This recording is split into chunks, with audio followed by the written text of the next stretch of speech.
¿Estoy? Ok, gracias. Bueno, me presento primero. Nosotros somos de Tesis 11, estamos haciendo esta cátedra de las Secretarías de Derechos Humanos y de Cultura de acá del SEUM, y somos parte también de la Red Nacional de Agrupaciones en Clave Roja. Y bueno, estamos acá con la primera edición del año, ¿sí?, de las cátedras libres Karl Marx, que es ya un poco tradición de nuestra corriente a nivel nacional. Siempre en todos los lugares donde estamos, en todos los lugares de estudio donde nos organizamos, tratamos de tener estos espacios para poder discutir y poder socializar el conocimiento y todo lo que producimos acá en las universidades, eh, para discutir un poco, bueno, ¿para qué? ¿No? Porque vinimos todo el año pasado y buena parte de este año también, saliendo a las calles, organizándonos en defensa de la educación pública, de la universidad. Y eso es algo que obvio vamos a seguir haciendo, nunca vamos a dejar de defender la universidad pública. Pero también está bueno discutir por qué modelo de universidad peleamos, por qué modelo de universidad nos organizamos, y que no es el de la universidad como existe ahora, así tal cual, sino por un lugar donde el conocimiento que produzcamos después sirva para las grandes mayorías, que no se que no se guíe por los intereses de unos pocos o en función de las ganancias de las grandes empresas. Eh, y también que sean espacios donde combatimos el individualismo, las presiones por ahí a aislarnos, encerrarnos a estudiar. Entonces, estos espacios tienen eso, esta cátedra tiene esas dos ideas, ¿no? Poder socializar todo lo que hacemos, todo lo que se produce en las universidades públicas, y también poder, bueno, cuestionar esos conocimientos. Acá, en esta universidad en particular, hay muchas carreras que tienen planes directamente armados o intervenidos en algún sentido en cómo están pensadas las carreras por las grandes empresas del polo y el puerto. TGS, por ejemplo, que es una de las empresas que fue encontrada responsable por la emisión de gases tóxicos, pero también Profértil, que acá en la inundación fue la responsable de no abrir una de las compuertas en Guaite, que dejó sumergido al pueblo durante 2 días. Y esas empresas están acá y aportan los fondos y hacen que haya, por ejemplo, tecnicaturas en fracking que se abren antes de la carrera de trabajo social, que es una carrera que está aprobada desde hace un par de años, pero que todavía no tiene los fondos para poder empezar a darse, para que se pueda cursar. Y eso lo vimos mucho más, se volvió mucho más obvio después de la inundación del 7 de marzo acá en Bahía. Entonces, la propuesta de esta charla es volver a discutir, volver a pensar a 4 meses de la inundación, el rol que tienen las empresas, no solo en la universidad, sino en cómo se piensa en nuestra ciudad, en cómo está pensada Bahía Blanca desde su primer momento, y también qué rol tuvieron en concreto en la inundación y ahora qué rol están teniendo en la etapa de reconstrucción, por ejemplo, de la ciudad. Para eso, bueno, estamos acá con Ligüen Antonelli de la Universidad de La Plata, que es escritora, periodista, es una de las autoras del libro Extractivismo en Argentina, y estuvo haciendo trabajo documental en las semanas posteriores a la inundación acá en nuestra ciudad, y Emil Serie de Achaz, que es una docente acá de la UMS, que trabaja, bueno, el modelo extractivista en el puerto y también la desigualdad social y el rol de las empresas en el desarrollo urbano, ¿no? Sí. Más o menos. Bueno, después nos van a contar mejor ellas qué es de lo que trabajan, y bueno, y la idea también es, después de escucharlas, quedarnos debatiendo y justamente compartiendo y haciendo que esto sea un momento donde el conocimiento sea algo colectivo. Bueno, sin mucho más para decir, ya me corro y las dejo arrancar. Bueno, gracias.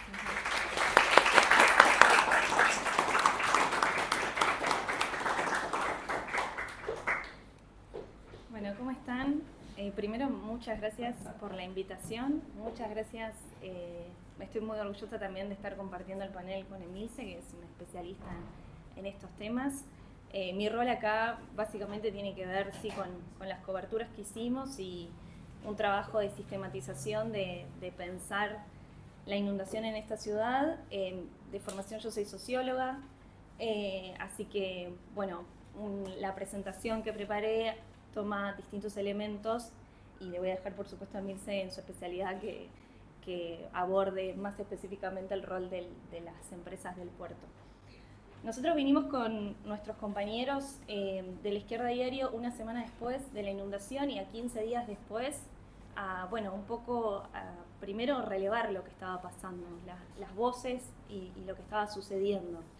Y era muy impactante porque realmente, bueno, fue un punto de inflexión. Creo que está bueno a 4 meses empezar a repensar algunas de las cuestiones sobre esta catástrofe y este quiebre, ¿no?, que hubo en la ciudad. Hay 2 informes que están en YouTube, que si los quieren ver son de 15 minutos, donde, bueno, van a poder ver ahí esos primeros días, ¿no?, un poco lo que se vivió y que era importante también que se conociera fuera del país, que de hecho tuvo una solidaridad enorme en todos lados, como impactaba lo que estaba pasando. Yo soy de La Plata, nosotros en 2013 vivimos una inundación, así que había parte de cierto conocimiento sobre eso muy profundo. Y una cosa que charlábamos hoy al volver, porque también es como, bueno, volver, ¿no?, a esta ciudad después de poco, pero también parece mucho tiempo, una cosa que recordaba era un concepto que leí hace poco en el libro de la socióloga Eva Illouz, Modernidad Explosiva, que es solastalgia. Un concepto de Glenn Albrecht que justamente aparece con estos desastres y catástrofes ambientales, que tiene relación con la nostalgia, pero no es exactamente lo mismo, porque la nostalgia es cuando uno pierde el hogar y solastalgia es el miedo a perder el hogar estando en el hogar. Es como, dice una cosa muy linda el libro, que es una añoranza presente, como un sentimiento de pérdida en el momento, ¿no?, en el que estamos. Y hay algo de eso que queda. Y que es interesante para pensar porque eso moviliza también, no es solamente un sentir que puede, que más bien hay a veces contradictoriamente algunas emociones como la esperanza, etcétera, pueden ser más paralizantes. En cambio este tipo de sentimientos más bien moviliza, ¿no? Y eso se vio mucho. Nosotros a su vez hicimos una cobertura en las redes de Alerta Roja Ambiental, donde pudimos mostrar lo que estaban diciendo los propios actores locales, como los bomberos, ¿no?, que se hizo bueno, una gran noticia porque justamente el intendente salió a decir que era mentira, cuando había videos que estaban mostrando cómo habían abierto esas compuertas, las ramas, eso que nosotros a veces, bueno, en la academia se habla de este saber contra experto, el saber del que está en el territorio, que sabe efectivamente lo que está viviendo, lo que le está pasando, y eso se encontró mucho tanto para estos casos como de cierto desamparo, incluso por el hecho de que no bajaba el agua, como también por la organización que se vio en ese momento de un montón de gente sabiendo qué necesitaba cada quien y al toque respondiendo con todo eso que traía. Y una cosa que recordábamos en ese momento también, que se sintió mucho al aparecer en esos días, era una sensación de esta ciudad nunca fue tan amable, como un quiebre en todo nivel, del que uno cruzaba la calle y de repente todos paraban y decías, bueno, había un sentimiento de solidaridad extendido que creo que fue muy importante para en ese momento atravesar la situación. Y ya un poco más pensando en las causas y en que no vuelva a pasar, ¿no? Porque ese también, volviendo a esto de la añoranza presente, uno no quiere que vuelva a pasar. Nosotros nos hacíamos la pregunta que está en esos documentales de si se podía evitar esta situación. Y para empezar a responder esa pregunta o cómo ir entendiendo la catástrofe, yo traje como, bueno, 3 elementos, puede haber muchos más, y de hecho hay más investigaciones, pero que son los que me interesa como abrir un poco acá el debate. El primero tiene que ver con enmarcar esta situación en una crisis climática y ecológica más general. El segundo elemento que voy a traer brevemente es el de este régimen extractivista que se expresa en nuestro país por la División Internacional del Trabajo, en la cual Argentina se inserta de manera dependiente y subordinada dentro de un esquema imperialista más general que encima nos lleva a un caos sistémico cada vez mayor. Y el tercer eje es más específicamente cómo se expresa en Bahía con el rol de las empresas y de los gobiernos, en el aumento también de la desigualdad que estamos viendo en líneas generales, pero que también se expresa en términos socioambientales, podríamos decir, más en combinación con elementos políticos, económicos y también ambientales. Sobre la crisis climática y ecológica. Bueno, primero hay que decir que creo que es un hecho, yo voy a decir un poco lo obvio, pero hay que repetirlo porque encima tenemos negacionismo climático, que efectivamente estamos en un mundo cada vez más caliente, aumenta la temperatura promedio global producto de la emisión de gases de efecto invernadero. Ese es un aspecto, la crisis climática, de una crisis más general, que es la ecológica, que también se expresa en pérdida de biodiversidad, pérdida de hielo, de glaciares, de distintos elementos que algunos autores llaman o lo conceptualizan como los límites planetarios, que una vez que los atravesamos es mucho más complicado volver a una instancia anterior, y que encima son varios factores que para entenderlos se estudian de manera separada, pero que se combinan y que se vuelve cada vez más... aumenta esto que estamos viendo, que son fenómenos extremos en distintos niveles, que se puede expresar como tormentas, tornados, incendios, inundaciones, olas de calor, sequías, ola polar. Se está investigando. La que estamos atravesando ahora todavía no lo sabemos, porque los científicos esperan a que termine el evento para ver si efectivamente tuvo que ver o no con algún aspecto de la crisis climática, pero bueno, uno puede sospechar que sí. Y en el extremo norte estamos viendo que están atravesando una ola de calor extrema muy importante que ya lleva varios muertos. Para completar, hace muchos años que venimos en cierto, digamos, ¿cómo decirlo? Como crisis, no sé si diría crisis, pero las cumbres climáticas por el clima de la ONU vienen fallando constantemente. Ese diálogo que se intentó multilateral entre los países ha dado metas donde uno firma un papel que termina siendo papel mojado, porque ni siquiera hay una ruta clara de cómo se llegaría justamente a reducir emisiones, a reducir lo que la ONU llama las políticas de mitigación, ¿no? Tratar de apuntar a las causas, digamos, del aumento de la temperatura global. Y ahora, para completar, estamos yendo a una crisis más general del sistema capitalista, que lleva a más guerras, a más competencia, a militarización, y que eso se expresa sobre todo en mayor saqueo de bienes comunes, tanto petróleo como minerales críticos, sobre todo en países dependientes, pero más general. O sea, este aumento de la competencia, las guerras que nosotros estamos empezando a ver, que explotan, y el ascenso o la emergencia de China como potencia, con un Estados Unidos en decadencia en su hegemonía neoliberal, nos están llevando a un mundo cada vez más caótico. Eso es un hecho, y es un hecho que en nuestro país, ¿cómo se va a expresar? Con un intento de aumentar el régimen extractivista, que es el que voy a hablar en el segundo punto. Pero algunos números para pensar. El año pasado hubo 45,8 millones de desplazamientos por desastres socionaturales, como pueden ser geológicos o climáticos. Cuando hablamos de fenómenos extremos hay miles de ejemplos. Tenemos terremoto en Japón, la Dana en Valencia, los incendios en el Amazonas, los incendios en el sur de Chile, la inundación, no sé si se recuerdan, pero fue hace un par de años, muy grande, de todo un estado en Brasil, de Río Grande do Sul, que fue, o sea, muy brutal. Y eso es lo que sigue aumentando en la medida en que esta crisis climática no se le pone ningún freno. Más bien estamos diciendo que todo lo contrario.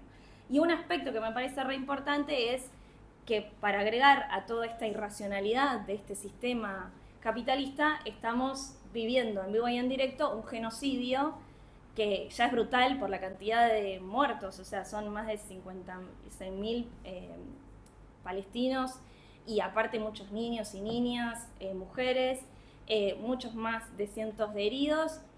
Que tirar el dato de que eso contamina lo mismo que 100 países parece la nada misma, ¿no? Con la crisis humanitaria que significa. Pero efectivamente, si uno quiere, como dice Greta Thunberg, enfrentarse a la crisis climática, no podemos no decir nada sobre semejante barbarie que estamos viendo. No es casualidad que la principal referente a nivel mundial en términos de crisis ecológica y climática como Greta, que nació, o sea, que se hizo, su figura nace de los Viernes por el Futuro, en toda una oleada de protestas juveniles en secundarios en 2019, hoy está diciendo, che, esto tiene que ver más en general con el imperialismo, con el colonialismo, con el patriarcado, y yo no puedo mirar para otro lado cuando están masacrando a una población entera. Creo que eso es importante remarcarlo para tener una dimensión incluso internacional de lo que estamos viviendo, ¿no? De esta nueva etapa para plantarnos. Y volviendo o bajando más a tierra, lo que fue la inundación en Bahía Blanca, uno, bueno, se tiene que preguntar si efectivamente tuvo que ver con la crisis climática. Es una pregunta, a nivel científico es importante hacerla. Y ya hay un estudio que efectivamente dice que la lluvia extrema que se vivió ese día tendría que ver, o sea, lo afirman, esto se va a seguir investigando, por supuesto, en el próximo periodo, pero tiene que ver con condiciones localmente, dicen, más húmedas que las habituales, y que eso es lo que atribuyen a que tiene que ver con crisis climática. No siempre, o sea, a veces esto es importante hacerse la pregunta, porque a veces hay fenómenos estacionales, etcétera, pero bueno, la verdad que con todo el contexto tiene lógica que uno lo vea y diga, bueno, esto tiene que ver con este mundo cada vez más caliente o cada vez más de fenómenos extremos. Entonces, en esa inserción global, Argentina entra como mera productor de materias primas, diríamos, en el siglo pasado. En este siglo se utiliza el concepto de extractivismo, o sea, se viene utilizando hace varios años en la academia, y aparte algo muy importante, lo tomamos desde las luchas, desde las distintas luchas socioambientales hemos tomado el concepto de extractivismo, y por eso a veces es importante, por lo menos cuando vamos al régimen más académico, tratar de, bueno, definir qué es extractivismo, porque termina siendo bastante polisémico, ¿no? Se habla de extractivismo para un montón de cosas, entonces está bueno a veces dar algunas coordenadas de qué queremos decir. Nosotros en el libro Extractivismo en Argentina tomamos el concepto de Eduardo Budinas, que es un biólogo uruguayo, y lo insertamos en un marco marxista más general, que tiene que ver con la teoría de la dependencia, que un poco mencionaba, y en ese sentido lo entendemos como esta extracción de bienes naturales en gran volumen e intensidad, que están orientados principalmente para la exportación. Budinas dice el 50% más para la exportación, con poco o nulo procesamiento. ¿Qué genera esto? Genera amputaciones ecológicas. Esto sobre todo se ve en la megaminería, que bueno, ustedes conocerán la foto siempre de cuando Canadá te visita, ¿no? O sea, perdón, el meme ese de cómo quedan, sí, la minería de oro, cobre, bueno.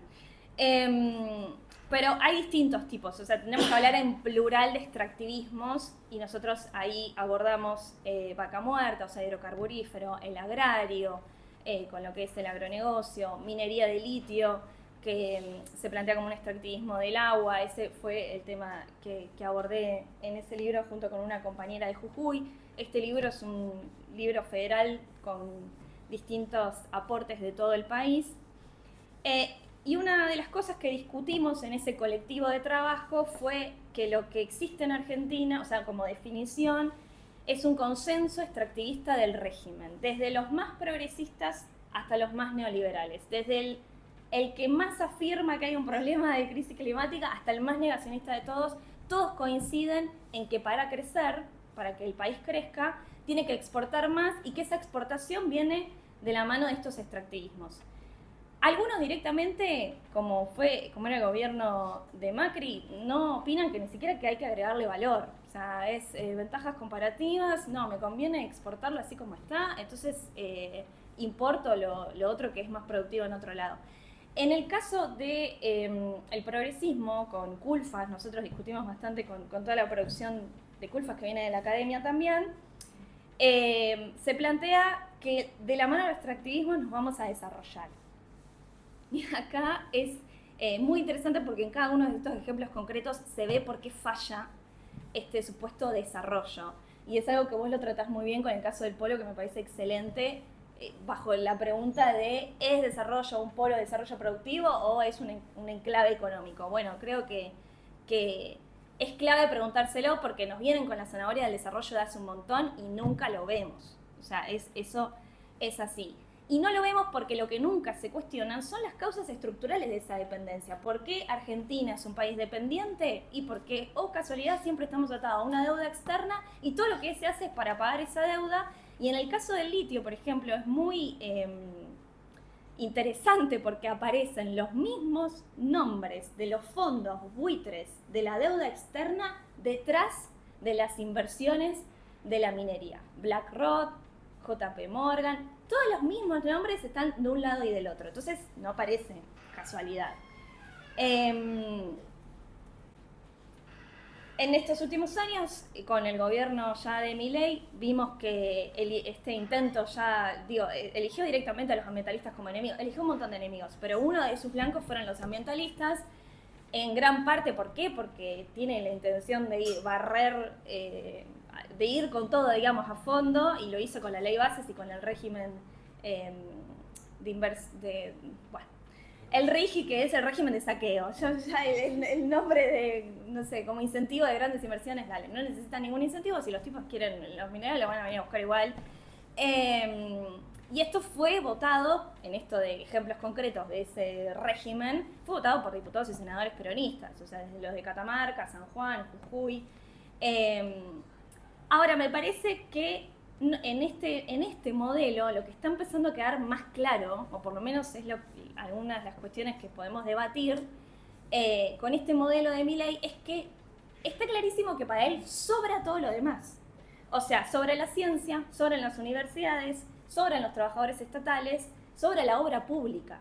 Lo cual hasta a veces es hasta contradictorio con ese propio régimen, porque ese régimen extractivista también necesita obra pública como rutas para el saqueo. O sea, lo necesitan, pero digo, el tipo quiere romper con todo eso y dice, esto me sobra completamente. Y hay un ataque entonces de conjunto a la salud, a la educación y basamiento de organismos como ACUMAR, INTA, INTI, el Instituto Geográfico Nacional, sí, creo que es geográfico, el Servicio Meteorológico Nacional. Chicos, el Servicio Meteorológico Nacional es como Burrich diciendo, no, fue una tormenta nomás. Y es como, y vos vaciaste directamente y venías de despedir al Servicio Meteorológico Nacional, que es el que te da las alertas. Bueno, y por supuesto el CONICET. Yo después me parece que quizás en eso a veces parece que hay más diferencias con el peronismo, que en todo caso dice defender ese tipo de instituciones. Pero bueno, justo acá me quedó vieja, me parece, esta placa, porque hoy podríamos pensar las contradicciones de YPF, ¿no? Lo que estamos viendo hoy con YPF y lo que significó hacer acuerdos justamente con esos buitres que hoy vienen a querer directamente quedarse de nuevo con todo. En la provincia de Buenos Aires, de todas maneras, él impulsó su propio RIGI. A mí alguien me comentó en redes sociales RIGILOF y me pareció genial, así que sí, dije, ok, vamos con RIGILOF. Y había toda una disputa en ese momento, y ustedes lo saben bien, por la planta de GNL, porque era acá en Bahía. Ahora, se habla de esas inversiones estratégicas, porque era como, ay, la mayor inversión estratégica de la provincia. Bueno, hubo muchas. ¿Y qué pasó con esas inversiones? O sea, porque podríamos ver hacia atrás, ¿no? Cada nueva inversión parece que va a ser, la mejora y nunca lo es. El presupuesto de la provincia de Buenos Aires, que se aprobó este año, justamente autoriza a que se pueda tomar más deuda para pagar deuda. De nuevo, vieron esta cosa del saqueo con la deuda detrás, deuda que tomó Vidal, que si vos querés, claramente, digamos, es del arco opositor, es decir, tomaron deuda a los pavote, mínimamente investigarla. Bueno, no, eso es como que parece que la propiedad privada y la deuda nunca se cuestiona claramente. Y hoy estamos viendo que discursivamente dice que quiere ser un muro de cemento a las políticas de Milei, y frente a los despidos discriminatorios que está habiendo en un montón de empresas, bueno, el Ministerio de la Provincia de Buenos Aires no está haciendo nada, más bien está jugando a favor de esos empresarios. Entonces, digo, es para pensar, porque a veces, bueno, discursivamente por lo menos se separan, y hacia los sindicatos también, que están dirigidos por el peronismo, cómo estar a la altura del ataque, que es barrer con todo. Eso, nada, lo dejo picando, cualquier cosa lo debatimos después. Pero para ir un poco más al caso concreto de Bahía, estuve pasando por distintas escalas. Me gustó mucho esto de Ciudad de Riesgo, lo vi en el documental de María Giovis, que es excelente, es una cosa impresionante. Creo que, si no recuerdo mal el nombre, es Guaite, la ciudad que están matando. Ingeniero Guaite, un pueblo que están matando. Bien, es excelente ese documental. Ella cuenta ahí que una de las movilizaciones de los pescadores, cuando denunciaban la contaminación, se llama desde una escuela. Porque en la escuela estaban trabajando qué era este concepto de ciudad de riesgo. Y bueno, nada, me impactó mucho, ¿no? Como a veces, como parar la pelota, pensar, darle un nombre a lo que se está viviendo, y de ahí salió toda una movilización que fue muy importante en uno de los últimos años. Por eso me parecía como un buen nombre de la charla. No es un concepto que yo vengo utilizando, así que estaría interesante ver más teóricamente qué puede aportar, pero sí que lo trabajaban en una escuela, o sea, ese poder también de trabajadores de la educación para también pensar esa organización, que también se vio mucho, ¿no? Desde la solidaridad hasta este nivel de trabajar lo ambiental, trabajar los problemas cotidianos, el día a día, lo que se vive. Yo acá había preparado como, bueno, una tablita, pero esto casi que me da vergüenza porque como es tu tema. Pero bueno, de cómo se expresa esta condición de país dependiente de Argentina en Bahía Blanca, las principales empresas del polo petroquímico tras la privatización son transnacionales. Y ustedes saben mejor que yo no se los quiero contar, la cantidad de hechos de impunemente, digamos, que en términos de contaminación, de desastre ambiental, que suceden todos los días y que a veces suceden más catastróficamente, ¿no? Como, bueno, vos, Dani, me contabas ahora lo del estruendo ese día, bueno, y son empresas que hacen millones que no vemos nunca, y esto es lo que hace como esta es la racionalidad también del capitalismo. No se generan abonamientos productivos para que realmente haya un desarrollo. Es lo mismo que pasa con los extractivismos.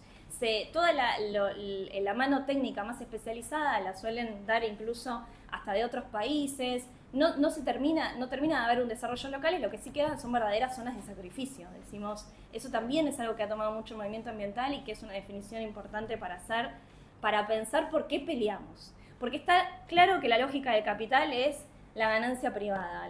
Tienen la propiedad privada de los medios de producción, buscan valorizar todo el tiempo el capital en busca de esa ganancia que va aumentando la desigualdad. Esa es la lógica del capital. Si en el medio tiene un planeta finito con el cual va a destruir, no hay ningún problema. Y si en el medio está destruyendo vidas humanas, porque es eso, ¿no?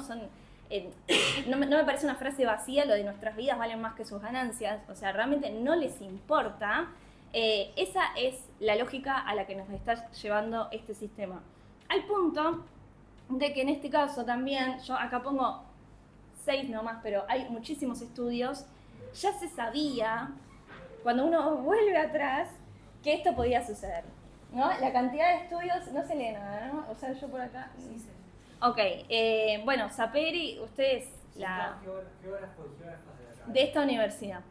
Es impresionante, es una cosa que para poner en valor el conocimiento que se genera crítico, ¿no? También, porque eso, digo, Lauti decía al principio lo de, hay todo un conocimiento que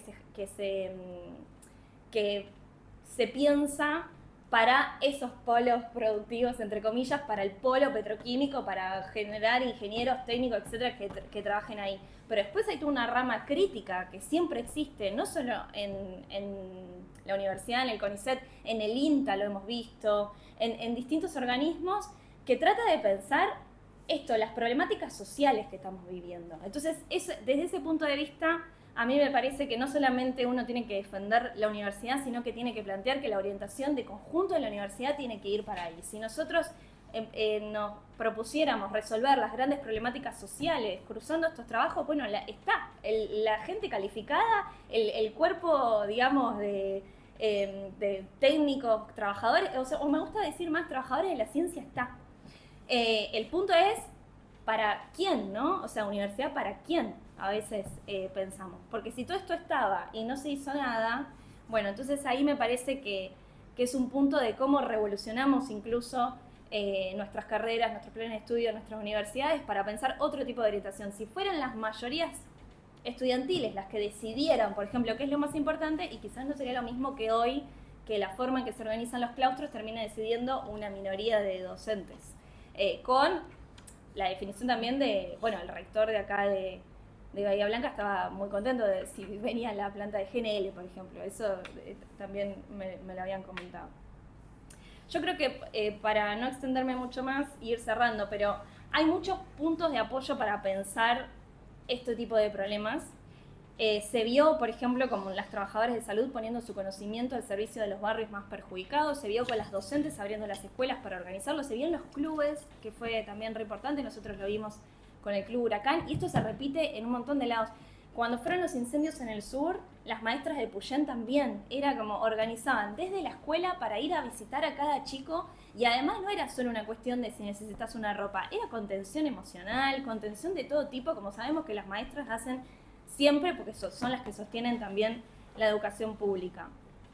Ahora, me parece que estos puntos de apoyo que son re importantes, que es esto, que se veía hasta el heroísmo de la gente común, vieron la que salía en la canoa y dijo que salvó a no sé cuántos vecinos, como eso surgió muchísimo. Entonces ahí hay una fuerza muy potente, pero que tenemos que pensar que no solamente tiene la posibilidad de aparecer en los momentos más críticos y aparecer en los momentos más catastróficos, por decirlo de alguna manera, sino también es una fuerza para pensar otro mundo posible, que es algo que me parece interesante traer. Si estamos viviendo en un capitalismo que nos está llevando a desastres de todo tipo, que ni siquiera nos da una vida que valga la pena vivir, ni en términos económicos, ni sociales, ni ambientales, ¿no podemos pensar otro tipo de sistema en el que la vida sea lo central en vez de el lucro privado? ¿No podemos empezar a imaginar, si tenemos un tipo como presidente que dice cualquier barrabasada,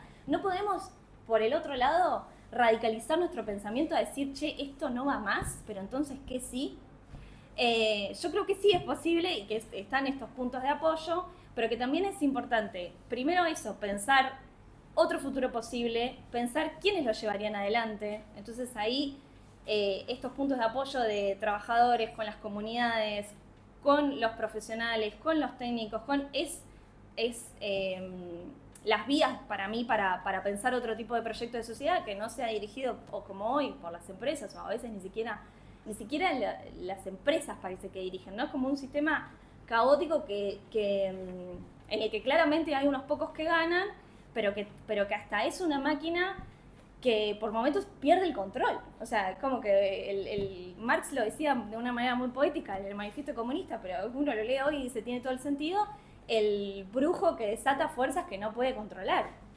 Y creo que para mí ahí, también para discutir, tenemos que empezar a pensar no solo los problemas, los diagnósticos y las soluciones técnicas, sino también las discusiones políticas.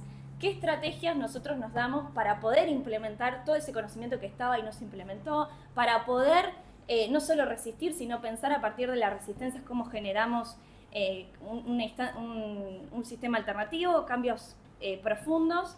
Y ahí, desde nuestra organización opinamos que tienen que ser siempre independientes de los gobiernos y de las empresas que son los que nos trajeron hasta acá. O sea, poder construir un poder desde abajo para, con esa independencia política, para pensar ese otro mundo posible. Bueno, acá dejo brevemente,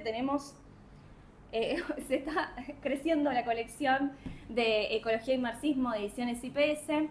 Estos 2 libros salieron este año, son de Esteban Mercatante, Ariel Petruccelli, Rojo Fuego y Ecomunismo, donde también empezamos a pensar, discutiendo con distintas corrientes, no solo del marxismo, sino a nivel general de la ecología política y del marxismo, y a veces en general críticos del capitalismo, no solo estos diagnósticos, sino también esto, qué estrategias nos podemos dar, por ejemplo, para pensar una reorganización de la sociedad de fondo, donde sea la clase productora, de todos los, porque en última instancia somos los que producimos todo, ¿no? Los bienes y servicios, los que podamos poner eso al frente para tener un tipo de sistema muchísimo más racional que el que tenemos ahora. Son parte ellos también de la Asamblea de Intelectuales que están preparando las jornadas por el comunismo y bueno, son están en nuestra editorial que hoy no llegaron, creo. Bueno, están afuera, ahí tenemos, por si los quieren ver, hay precios módicos y bueno, acá termina mi chivo.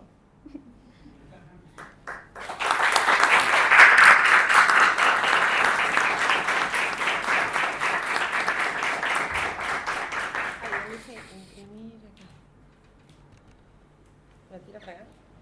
Hay que hacer algo que yo no sé si lo sé hacer. Sí. Que es ir como... Ahí está. Bueno. Dale un minuto. Ahí. Y acá... Ahí volví. Estoy. Ahí sí va a se abre todo, todas las ventanas. Tengo que ver cómo pongo presentación. Ahí. Ahí está. Y... Sí, ahí se ve. Listo. Dale. Bueno, hola, buenas tardes a todos y a todas. Bueno, gracias por invitarme y sobre todo celebro este momento de encuentro donde siento que voy a compartir algo, pero que también me parece un espacio muy saludable y necesario que necesitamos reflexionar colectivamente sobre esto que nos ha pasado y nos sigue pasando. Vale decir que yo no es que hice ninguna investigación particular en relación a la cuestión de las inundaciones ni demás, sino que lo que pensé para hoy es más bien un aporte, algún tipo de introducción de debate, reflexión, desde donde yo vengo trabajando a esta problemática, ¿no? ¿Y qué es lo que yo vengo trabajando? En realidad, como yo digo, el fueguito que mantiene mi deseo de investigar desde que soy estudiante tiene que ver con un conjunto de problemas y conflictos territoriales que tienen lugar acá en nuestra ciudad y que están en mayor o menor medida vinculados con el desarrollo del polo y del puerto. Vale decir que cuando yo empecé a movilizarme por esto, todavía era estudiante de historia y había comenzado a participar en una asamblea vecinal cuando llegó el primer buque regasificador a nuestra ciudad en el 2008. Y bueno, algo muy de las asambleas, que en ese momento una se pone con otros, ¿no? A buscar información y demás para empezar a hacer folletos, ¿no? Informes y demás. Bueno, darnos cuenta que hay muy poco escrito sobre el tema de una perspectiva social y crítica territorialmente situada. Incluso cuando hay algunos trabajos, digo, hasta el día de hoy nos falta un montón seguir laburando en eso, cuestión que es para llamar la atención cuando tenemos 3 universidades públicas en nuestra ciudad y que en ese sentido creo que hay un campo de disputa a seguir dando dentro de la academia a nivel local, ¿no? Vale decir que esa, bueno, en principio desde ahí es que pensé esta problemática. Ahora bien, cuando un poco hablando con Clara y demás, me propusieron esto de tratar de pensar la cuestión del ordenamiento territorial. Vale decir que creo que en general, en las intervenciones que vemos en la agenda pública post-inundación, hay cierto consenso en que es necesario un ordenamiento territorial, ¿no? No digo que es total, porque incluso hoy en día, ante el avance de las ultraderechas, de los gobiernos libertarios, que justamente están avanzando en pos de una destrucción de las capacidades estatales, se nos abre ese debate también, en ese caso, quiénes realizarían el ordenamiento territorial y con qué recursos, ¿no? Bueno, esa es otra cuestión que ahora no me voy a meter, pero que no es un frente menor para pensar estas cuestiones. Pero sí lo que yo pensaba al leer a las diferentes intervenciones que hay al respecto del ordenamiento territorial es que tenemos que partir por entender de que el ordenamiento en cuanto a práctica, en cuanto a discurso, no es algo unívoco, sino que está atravesado por diferentes tensiones y contradicciones. Y que en términos simples podríamos plantear que hay 2 grandes perspectivas, ¿no? Estas que ahí yo les puse como palabras claves. Esto de pensar que el territorio como que es algo neutro, pasivo, entonces que yo voy a llevar adelante una práctica autónoma en términos tecnocráticos que voy a resolver el problema. Vale decir que esas son las perspectivas mayoritarias y hegemónicas frente a la cuestión del calentamiento global, del cambio climático, y con palabras como la de resiliencia, donde justamente incluso hay una colonialidad académica con conceptos que nos vienen, ¿no? Justamente importados desde las academias del norte global. Y hay una menor, digamos, cantidad de perspectivas que tiene que ver esto de entender que el territorio es una producción social y como toda producción social está atravesado por relaciones de poder, por conflictos. Y que eso es necesario poner sobre la mesa para pensar cualquier problema territorial que podamos tener. Esas son perspectivas minoritarias, marginales, pero sí vale decir que justamente desde Latinoamérica hay muchos aportes al respecto, ¿no? Más allá de lo que después se tomen desde las agendas de gobierno además. Yo creo que si ustedes han leído noticias, el panorama frente a lo que se está debatiendo y cuál puede ser la salida en términos de ordenamiento territorial, para nuestra ciudad las podemos pensar en estas claves, ¿no? Con ciertos matices. Y básicamente cuando uno piensa que la salida en general se está hablando en términos de grandes obras de infraestructura, ¿no? Que intervendrían sobre una geografía en términos físicos que ya está y con eso se arregla todo, ¿no? Frente a las otras perspectivas que justamente dicen, bueno, sí, está bien, es necesario obras de infraestructura, pero con eso no basta, tenemos que pensar quiénes son los diferentes actores que intervienen en la construcción del territorio, quiénes son los que tienen el mayor poder de ordenar, digamos, porque el ordenamiento territorial no es algo, sabemos, exclusivo del Estado, es algo que se produce la conjunción de diferentes actores con diferentes capacidades.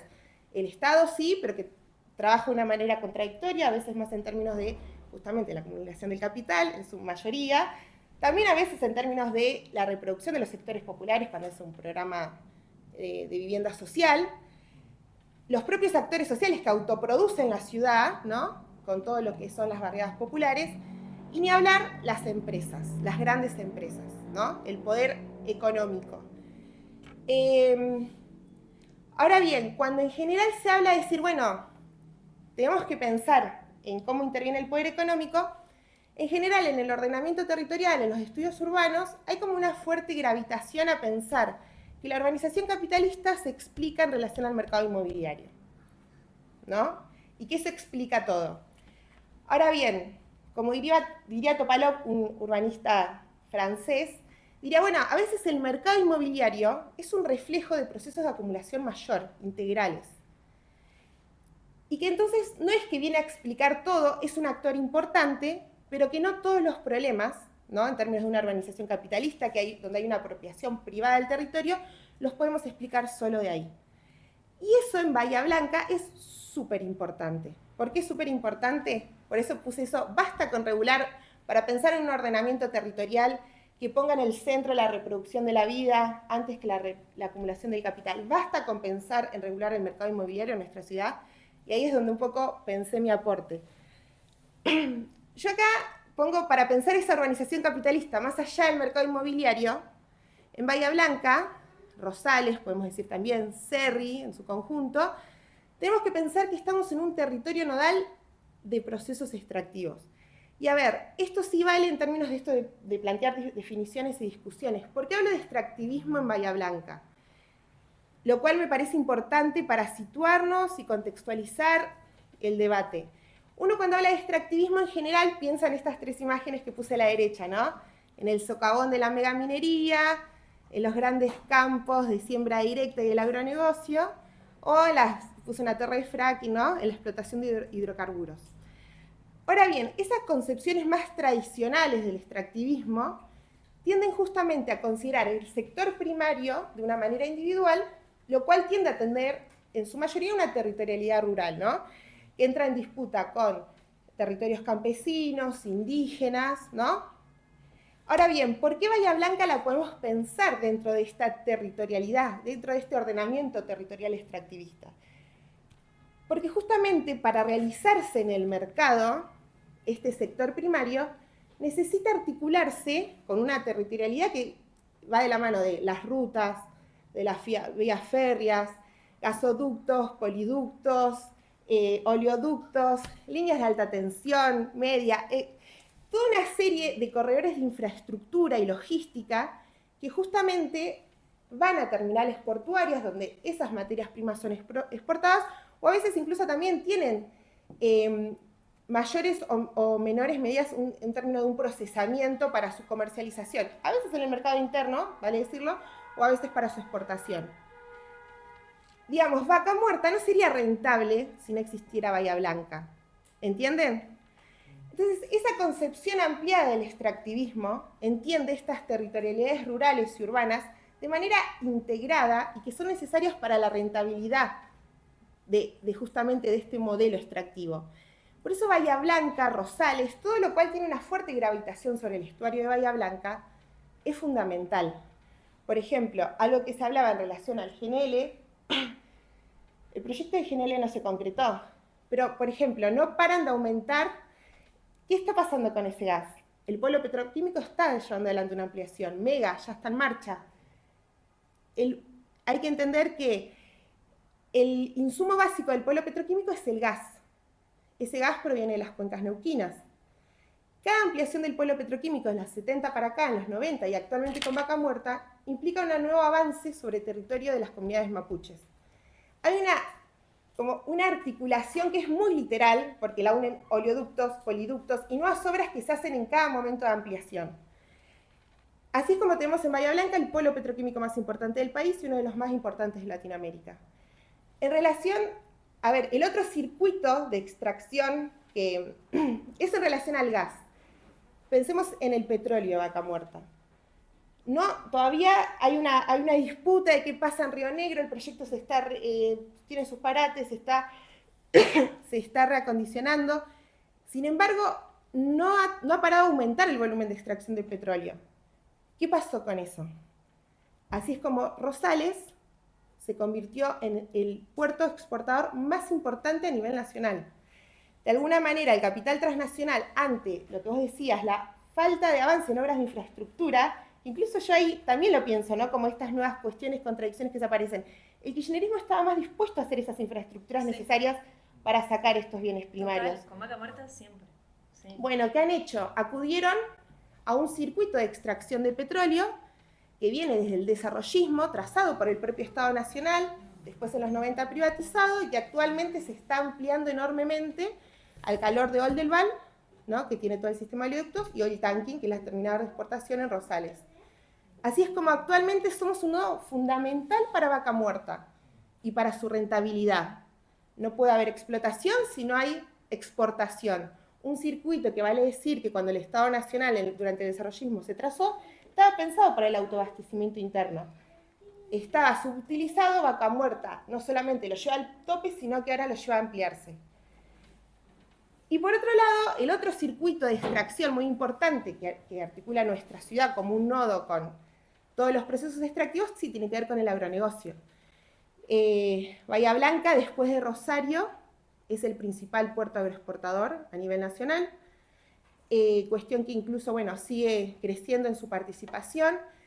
Uno de los conflictos hay que entender que, por ejemplo, durante la década del 2010, con el boom de los commodities, acá se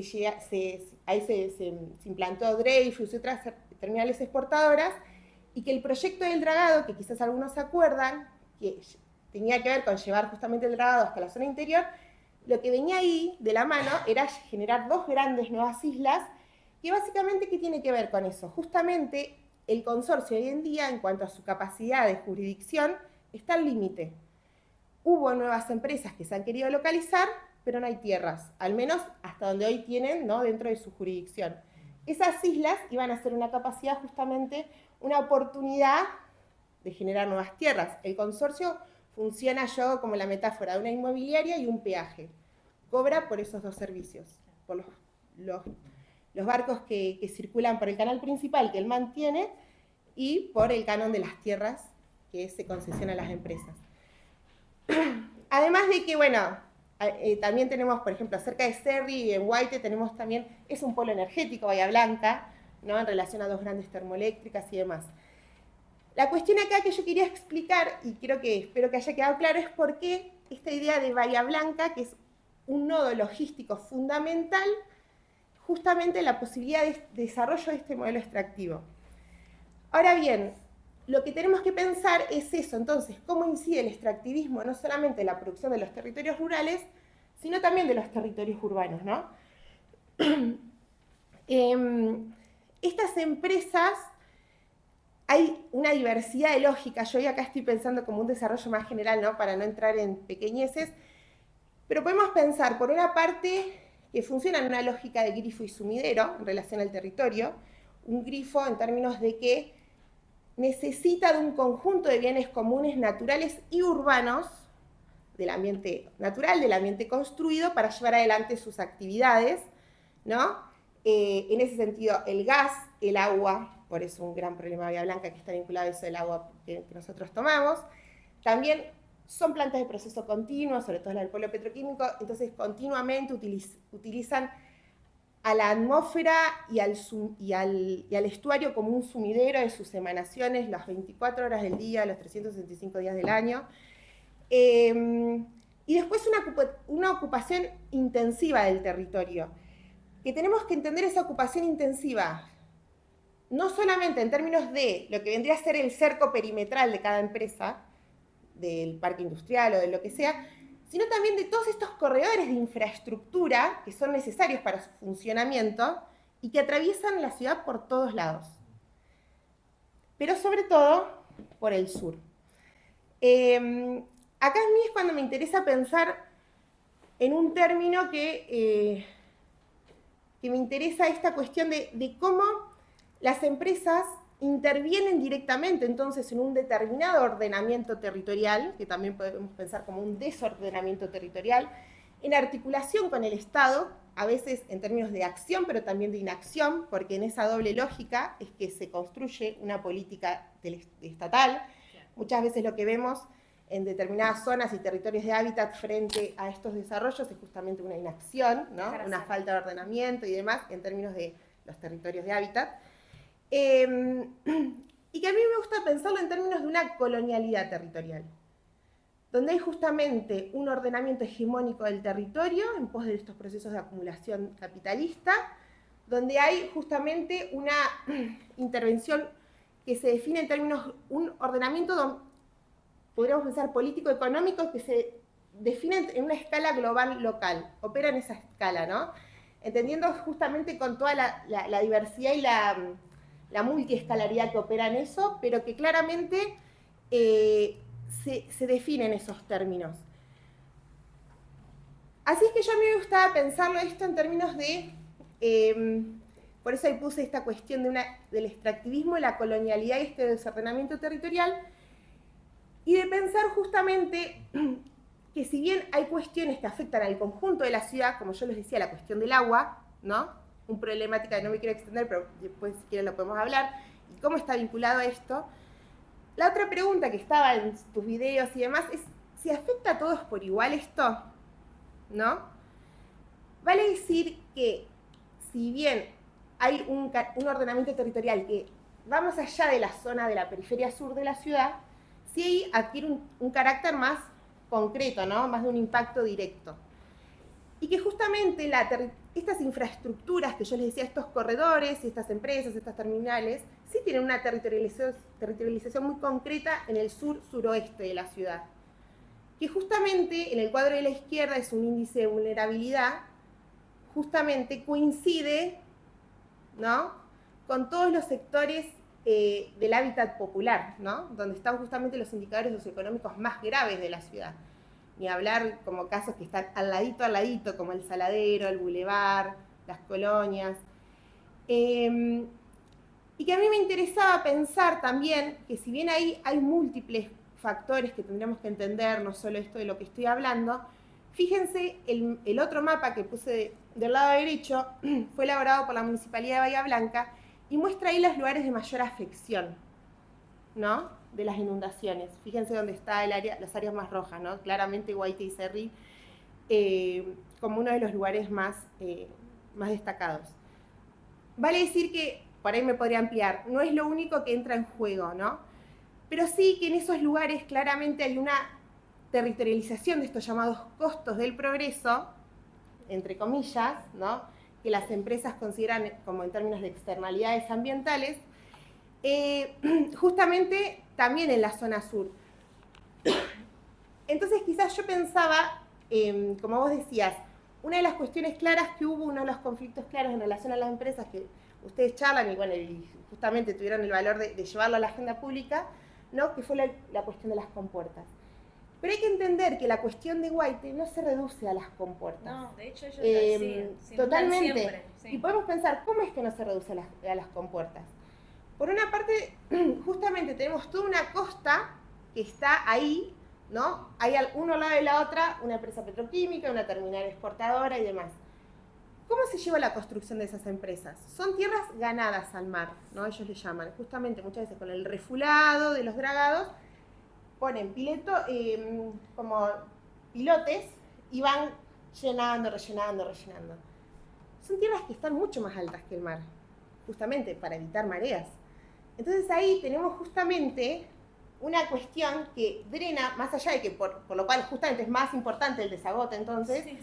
Que de manera natural no permite el libre fluir entre la costa y el estuario, porque tenemos todos esos cuestiones recubiertas. Me hace acordar a Campana, pasó lo mismo, ahora hace poco. Y, la gente denuncia el relleno. Claro. El relleno de la cementera, el relleno, y te dicen nombre y apellido de las empresas, sí. Y que en estos lugares, Campana también, ¿no? Lugares que son nodos de que están atravesados por todas estas infraestructuras, infraestructuras que ¿para qué se piensa? Para el circular de las mercancías, no para los territorios del hábitat, ¿no? Están pensadas y planificadas en esa función, sin pensar justamente en todos los asentamientos y los barrios que hay alrededor. Otra de las cuestiones tiene que ver con las vías férreas. Bueno, las vías férreas datan de otro, yo les decía, pensar esta región como un espacio nodal de procesos extractivos no es algo que se hizo de ayer para hoy. Justamente es algo que se tiene que entender en la trama histórica del desenvolvimiento de los diferentes modelos de acumulación, ¿no? El primero, el modelo agroexportador que estudiamos en la escuela, todo el trazado ahí de las vías férreas con centro en Bahía Blanca. Y una de las cuestiones, por ejemplo, de amigos que conozco que viven en Barrio Maldonado, me dicen, nosotros justo no nos inundamos. ¿Pero sabés por qué? Porque justo nosotros hicimos la casa por encima del nivel de las vías. Entonces, todos nuestros vecinos se inundaron, nosotros no. Entonces nos convertimos en un centro de distribución y almacenamiento para el barrio. Entonces, fíjense ahí cómo estas vías férreas que van al puerto y demás, funcionan todo el tiempo como diques. Y hay un ordenamiento territorial que siempre prioriza eso y no piensa en lo que va a pasar alrededor, ¿no? Y así podríamos seguir pensando diferentes cuestiones. En ese sentido, para no extenderme mucho más, esto como dar algunas pistas de entonces en pensar justamente este ordenamiento territorial hegemónico o desordenamiento territorial hegemónico en esta clave de una colonialidad sobre el territorio urbano que trazan estos procesos extractivos acá, pero también me interesaba pensar lo otro, lo que decía en el rol no solo que tuvo en la inundación, sino también en la reconstrucción de nuestra ciudad. Y acá es cuando quería pensar un poco en términos de una economía política. ¿Y por qué puse eso de la solidaridad y la justicia social? Algo lindo que experimentamos sí fue lo de la solidaridad ante la urgencia, pero es algo que más allá de la urgencia queremos que todos estamos viendo que no basta para reconstruir la ciudad, ¿no? Se necesita algo más. Incluso en un contexto en que nos vetan la ley de emergencia para nuestra ciudad y demás. A mí por eso quería retraerme a esto que vos charlabas de cómo yo he elaborado esta cuestión en otras veces, de tratar de construir ese par ecología-desarrollo, ¿no? De que todos estos proyectos, desde, es algo también de la larga duración de la historia de Bahía Blanca en los imaginarios urbanos, desde la idea de lo que fue la Argentina como el granero del mundo y que ahí justamente Bahía Blanca como la California del Sur, la segunda fundación de la ciudad y demás que ha trabajado Diana Rivas, una docente jubilada, pero que también después en el desarrollismo se reactivó como por ejemplo Bahía como puerto y puerto del sur argentino, que después en los 90 como la tercera fundación de Bahía Blanca, la capital de la industria petroquímica, y actualmente nuevamente con muchos imaginarios urbanos que hablan de nuevo de un promisorio desarrollo al calor de Vaca Muerta, ¿no? Entonces justamente la necesidad de que, bueno, esto no es algo que solamente pasa en Argentina, en Bahía Blanca, digamos, siempre estos proyectos vienen acompañados de ese discurso, porque incluso cuando a veces digan, aceptan, che, sí, bueno, generamos un poco de impacto ambiental, pero bueno, vamos a traer crecimiento, desarrollo. Entonces, como para mí siempre es importante tratar de discutir conjuntamente esto y ponerlo también sobre la mesa. Porque bueno, esas como son preguntas que también me he hecho al calor de la participación en asambleas, diferentes espacios así, y de que es algo que estaba siempre leída, pero bueno, como que yo en algunos momentos traté de sentarme a reconstruirlo y decir, se puede demostrar esto. De que justamente antes que ser un polo de desarrollo para la región, esto funciona como un enclave económico. ¿Y por qué? Algunas cuestiones las pude estudiar más para el polo petroquímico, vale decir, no traje acá datos específicos, pero algunos de los que tengo más últimos eran de hace 10 años atrás. Cuestión que sabemos que a grandes rasgos no ha cambiado mucho el modelo de desarrollo. Esa lógica de enclave se puede comprobar en función de diferentes cuestiones. Una es la de un empleado, que es una poca cantidad de trabajadores. ¿Por qué? Porque, o sea, esto sí es en el sector petroquímico, agronegocio, el petrolero. Son procesos productivos intensivos en capital, pero no en trabajo, ¿no? El polo petroquímico siempre fue así, es ese tipo de tecnología. Quizás en los 90 se vio más ese cambio más grande con lo que eran todas las terminales portuarias, ¿no? de granos, donde sí hubo una tecnificación muy grande por las transnacionales que llegaron, donde pensemos antes de la estiva a hombros y después de otros procesos a ese momento extremo que se ponen todas unas cintas que andan de manera continua y los camiones van a una rampa, se ponen perpendicular al suelo, largan todo y ahí va a las bodegas o a los hilos y ahí hay una persona que apretó un botón, o sea, comprenden que hubo ahí sí un desacople muy grande en términos de esos procesos productivos con la generación de trabajo. Pero es una cuestión que está así en todas. Yo ahora lo estoy viendo en oil tanking también. Me puse a ver cuánto genera oil tanking, la principal terminal portuaria. Me puse a ver, cotiza en bolsa, pude encontrar datos. Genera algo así como 100 trabajadores. Cuando lo comparé con la PEA, la gente que trabaja en Rosales, el porcentaje que explica de eso, de cuánto de la gente que trabaja en Rosales trabaja en el tanking, no me llega ni al 1%. Ahora no quiero mentir, pero no sé si me da un 0,3%. ¿No? Estamos hablando de esos niveles de empleo. La otra cuestión tiene que ver con esto de la transferencia al exterior de cuantiosas ganancias. O sea, los capitales en general son transnacionales. Entonces remiten sus ganancias al exterior, salvo cierta disputa o cambios en los últimos años con YPF, donde había un porcentaje que sí, donde hay un porcentaje de empresas que, por ejemplo, el tanking tiene un porcentaje de YPF o cuestiones así, pero el resto, hay veces que se habla de un ahorro de divisas, ¿no? A partir de estos procesos de industrialización, pero que en la contabilidad después eso se reduce, porque ese ahorro de divisas luego es remitido a través al exterior con las ganancias que se llevan. Después, esto otro que vos decías, que no generan mayores eslabonamientos productivos. Para atrás, porque básicamente procesan una materia prima. No, y ahí también hubo modernización, como vos decías, bueno, en el campo se vio, ¿no? Sí, los 90. Pero yo digo, y pensando en Bahía, ¿no? O sea, trae una materia prima que muchas veces se exporta o tiene un menor grado de procesamiento, o por ejemplo, los proveedores, hay proveedores menores, pero los mayores en cuanto a tecnología son todas tecnologías importadas. Entonces no generan mayores eslabonamientos productivos. Y otras cuestiones que por ahí, que a mí me interesó poner, que no son las más clásicas que se ponen cuando se mide el impacto económico, es no solamente pensar el carácter creativo, sino destructivo que tiene sobre lo que ya existe. Y este carácter destructivo que generan este tipo de actividades en las economías regionales tradicionales que ya existían en el lugar. Lo que es más evidente en nuestro caso son los de los pescadores artesanales. Claro. Una actividad que justamente no para de descender en términos del volumen de pesca y la cantidad de trabajadores que pueden subsistir a partir de esa actividad, que está explicada no solamente en términos de un menor volumen de pesca, sino también incluso una disputa muy fuerte por el estuario como territorio. Por ejemplo, canales históricos donde los pescadores iban y que se sabían que ahí había buena pesca, que por ejemplo fueron, a partir de un refulado, tapados y no pueden acceder. Hay casos así, ¿no? Entonces, una disputa territorial muy fuerte. Claro, sí. Que no es solamente el territorio costero lo que está en disputa, sino muy claro el territorio marítimo. Hidrovía, claro. Además, era un río. Y después la otra cuestión es esto que a veces las empresas llaman como una inversión social, ¿no? Que son estas políticas de responsabilidad social empresaria, que vale decir que si bien cuando uno los ve en relación a sus balances y demás son re poco significativos para ellos en términos económicos, no hay que bajarles el precio en relación a lo que generan, a los efectos de poder que generan en los territorios, ¿no? Yo cuando lo elaboré lo pensé en términos de una ingeniería social que genera una contaminación social, en términos de justamente de las posibilidades de organización y de conflicto ante los impactos que generan estas empresas.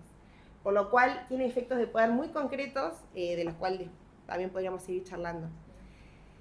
Y lo último, que entonces, ante este panorama, de que decimos que son empresas que tienen ganancias extraordinarias, que incluso tienen una lógica que van desacople en términos de la economía local, y donde hay una desarticulación muy clara en términos de estos circuitos de extracción con lo que es la economía urbana y regional, es esta posibilidad de pensar tasas extraordinarias, ¿no? a estas grandes ganancias. Es interesante que, como una historicidad que yo pensaba justo hoy cuando vine, de cómo justamente ante un momento de urgencia como fue la pandemia, en el 2021 en nuestra ciudad hubo una multisectorial que trató de luchar, visibilizar el pedir una tasa extraordinaria, de decir, che, en este momento estas empresas que tanta riqueza generan acá y todos estos impactos, que justamente aporten de manera extraordinaria para pasar ese momento.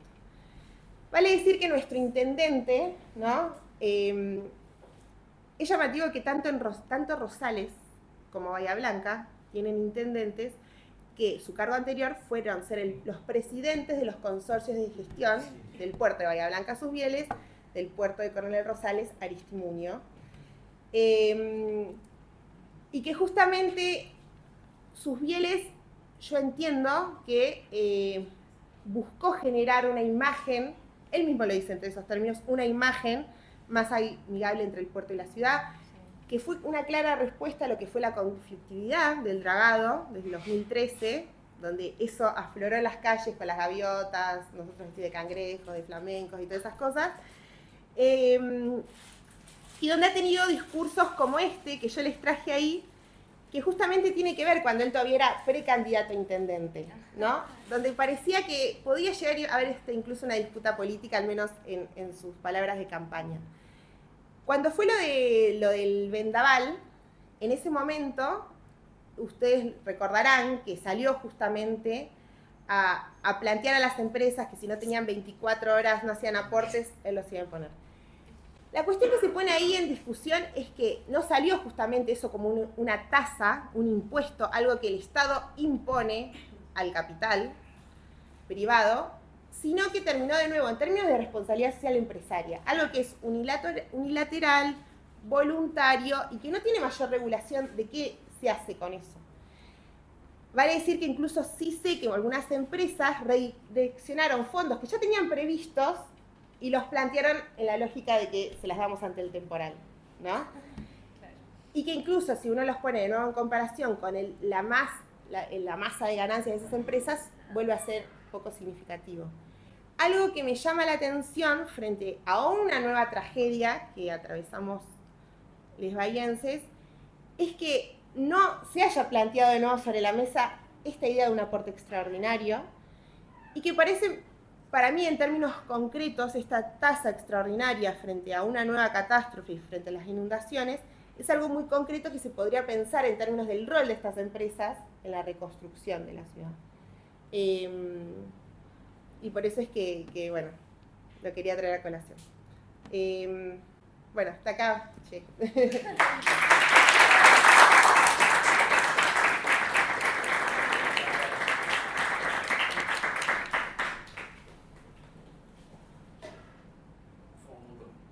Ahora sí, ¿no?